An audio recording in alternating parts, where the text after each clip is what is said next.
नमस्कार दोस्तों, मेरा नाम है हरीश साहू और मैं आप लोग को अंकगणित पढ़ाता हूं सभी प्रतियोगी परीक्षा के लिए। तो चलिए दोस्तों, क्वेश्चन सीरीज में हम दूसरा क्वेश्चन को हल करेंगे और मैं आपको बताऊंगा कि ये किस प्रकार से हल होगा।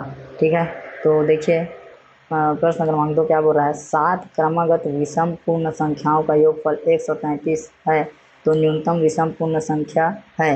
क्या है न्यूनतम विषम पूर्ण संख्या? तो देखिए, ऑप्शन में है ए 17, बी 19, सी 11 और डी 13। तो इसके लिए दोस्तों, इसे हल करने के लिए हमारे पास एक फार्मूला है, ये वाला, कि छोटी सम या विषम संख्या ज्ञात करने के लिए हमारे पास ये फार्मूला है, जिसमें हमारा एस है, एस का मान है योगफल, जो कि प्रश्न में 133 दिया है। यहाँ पर योगफल 133 है, और एन का अर्थ है संख्या, जिसमें प्रश्न में इसे 7 दिया है। तो ये हमारा सूत्र है, इसमें हम मान को रखेंगे। तो चलिए दोस्तों, मान को रखते हैं। एस की जगह में आ जाएगा हमारा 133, फिर ये एन की जगह में 7 ऋण 7 ऋण 1।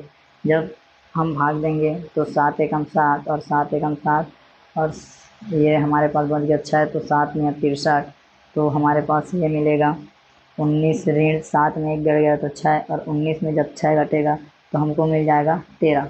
तो 13 ही हमारा आंसर है, यहाँ पर ये डी में दिया हुआ है। ठीक है दोस्तों, यदि समझ में आया हो तो इसे शेयर कीजिए और सब्सक्राइब कीजिए चैनल को, और ज़्यादा से ज़्यादा लाइक कीजिए।